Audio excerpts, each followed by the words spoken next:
Welcome, welcome! It's Mud Dog with the TexasSpaceNavy bringing you another Star Citizen video. And today is day 9 at the Intergalactic Aerospace Expo. And day 9 is all about RSI, that's Roberts Space Industries, the longest, or I guess oldest, ship manufacturing company in the verse. And up front here, we have their Constellation series of ships. On the left here is the Aquila, which is the exploration variant of the Constellation series. This ship has a great commercial, one of the first commercials that they put out. Really love the commercial. It's going to be a great ship for exploration with you and a small crew. You can definitely go to all reaches of the verse in this thing, so it should be a lot of fun for smaller groups that want to jump in it and have a good exploration. This is the Connie Andromeda. The Andromeda is kind of like a multi-role ship. It can do cargo. It's got a lot of missiles and guns and stuff. So it's the base version, but it's also the most versatile version of the Constellation series. All the Connies here come with the Merlin. This particular Connie is the Phoenix, which is the luxury version.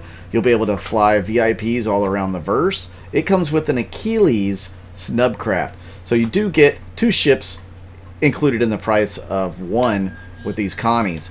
Definitely something to keep in mind if you are looking to get a Constellation, that you'll have some more of that versatility with the snubcraft. Now the snubcraft isn't going to have jump capability, so that's, if you're looking to jump in that thing, you're not going to be able to even quantum anywhere. So it's more or less a short-range fighter, to support the Constellation, or you could use it, maybe to go down to a planet, but the trip's going to take a little while.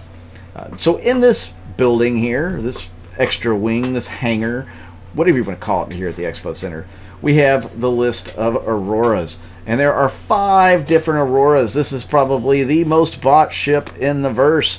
It's very affordable, and they have some versatility. You can do all sorts of different things depending on which version of the Aurora you get. There's the Aurora ES, Aurora MR, the LN, the LX, and oh my goodness, I'm missing one. The CS, I believe. So there's cargo variants that can carry more cargo. There's a military or militia variant. Just all sorts of different variants of the Auroras. And in the middle here is the Mantis. The Mantis is a quantum interdiction ship. You can pull people out of quantum with this ship, and you can keep them from going back into quantum when they are pulled out. So it's very good for all sorts of ambush tactics and that sort of thing. It'll be great for pirate groups. Yeah, I mean, it just depends on what you want to do with it. Military groups can use it to, keep and hold people in place where they don't escape. Especially good if you're also a bounty hunter. You can stop the bounty hunters or your bounty if you can figure out where they're jumping to and get ahead of them. So lots of different purposes for it, but don't plan on running it just by yourself and winning any combat. It's not a combat ship at all. So you're going to want to pull people out and then let other people do the combat for you in that ship. It's definitely very niche. There's not a lot else that's going to be able to do other than do that quantum interdiction part of the game. Like I said, that's very niche. I do expect there to be maybe a bigger version of it eventually at some point, a bigger quantum interdictor, or maybe a capital ship that has the capability of keeping a large swath of a system locked down where people actually have to fly manually around. That would suck, but there probably should be something like that in the game. Or maybe it affects capital ships more, who knows. So here is the infamous RSI Ursa rover, and this is probably my favorite ground vehicle. It has nice guns on it, room for troops, 6 wheels. It doesn't fit in every ship out there, but it's a nice vehicle, and it does come on like the Connie Aquila, is standard. So that's something to keep in mind there too. You're not only getting the snubcraft, but you're also getting the ground vehicle. So when you land on one of these worlds that's never been explored, you'll be able to explore it on the ground or in the sky. So let's take a look at the stuff that is in concept but is not flyable as of yet. So first thing we have here, as you notice, it looks like another Connie. That's because it is. This is the Connie Taurus. The Connie Taurus is going to be a dedicated hauler with some smuggling compartments as well. This one is going to strip out all the parts of the Andromeda that has the missiles and all that and use it for extra cargo space. So if you're going to be a hauler, the Taurus is definitely going to be something you could be interested in for that mid-range type ship or that middle-of-the-road ship. And here is the really beautiful Perseus. This is what we used to, well, what we thought might have been called the Odin for a while. This is a gunship. It's Corvette size at about 100 meters. Yeah, everybody says it's not a Corvette, but hey, whatever. It's a gunship. It has really big guns. Really, really big guns. And I'm going to talk more about it here towards the end of the video, but it's got 4 size 7 guns on 2 different turrets. So it's got 2 on a turret up top and 2 on a turret down below. Then it's also got some automated cannon or remote cannons that you can use to take out incoming fighters and missiles. And then it has a little bit of cargo space. We'll get more into it here in a second. But that is a beautiful ship. Is it worth the money?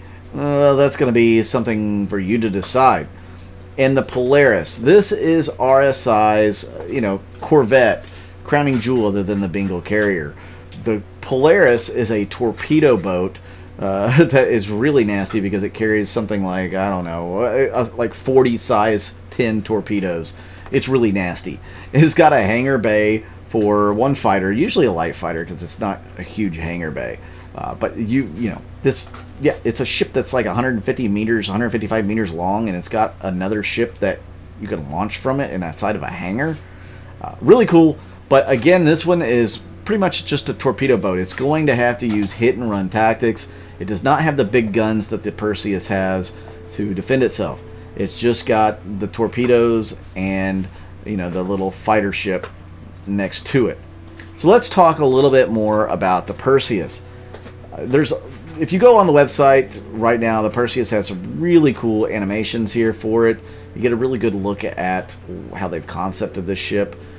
It looks fantastic to me. It's going to be sold for $600, or it is sold for $600 today. I think it's $675 if you do the non-war bond version with credits. Is it worth that? That I really can't answer that question for you. You're going to have to decide that for yourself. It can carry a rover or cargo, not both. So keep that in mind. Why this ship has only 50 cargo units, I don't know. Why it even has the ability to put a rover down, I don't know. This should be a gunship and nothing else. They should put more guns on it, or a bigger gun. I don't know, but I just feel like the cargo space is almost pointless on this. I guess if you're going to stay out in the black for a while, the cargo space is going to be used for supplies maybe. I just wish I had more information on why it's going to have that. And it's being geared as a sub-capital killer, like a big, large ship. It's supposed to kill those rather than capital ships.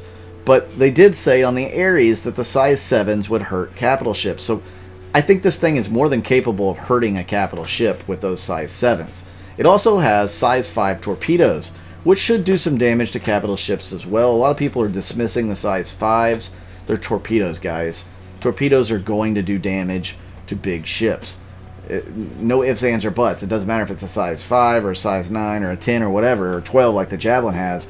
It's going to do some damage. So definitely, if you're wanting something that has this kind of firepower, you can get a crew of 3, 4, 5, 6 and use it in combat. It'll be very effective. It's got a docking collar as well. I'm looking forward to it. You guys let me know down below. What do you think of the Perseus? Do you think it's a good ship? What do you feel like it's competing with? I mean, it fills a role that isn't quite there between the Hammerhead and the Polaris and kind of the Nautilus. The Nautilus has the tease of the size 7 gun, but it doesn't go all out. And it's quite, you know, it's a little bit bigger than the Perseus, the Nautilus is. So what role do you feel like this is going to fit in? For your fleet, if you get one, what role is it going to fit in for you? Like, how are you going to use this ship? What are you going to use it for? Please don't tell me you're going to use it for cargo running. I guess it's fine for that, and people would be stupid to attack you most likely, but it's not really a dedicated cargo hauler, so I don't see it. I don't know why that would be the main role for it. You know, maybe a blockade ship or a blockade runner. I could see that. I definitely see this thing more in a support role, you know, where you would have a few of them. Like, I could see a wing of these ships going in with some Ares fighters and some other fighters, maybe some Hammerheads to get other fighters off of your back, so to speak. But I don't see too many people using this solo by itself. It just doesn't seem like a ship that you'd want to do that for. That's just my personal opinion. You guys can let me know down below. What did you guys think of RSI Day? Were you very impressed with it? Is it just the same old, same old? Did you get a Polaris? That's the big upgrade. I know a lot of people were trying to get their Polarises, which is a fantastic ship, especially if it's hit and run, but very costly ship too. With that said, guys, I do appreciate you guys. Hit that like button, hit that subscribe button. I'm Mud Dog with the Texas Space Navy, and I'll see you out in the verse.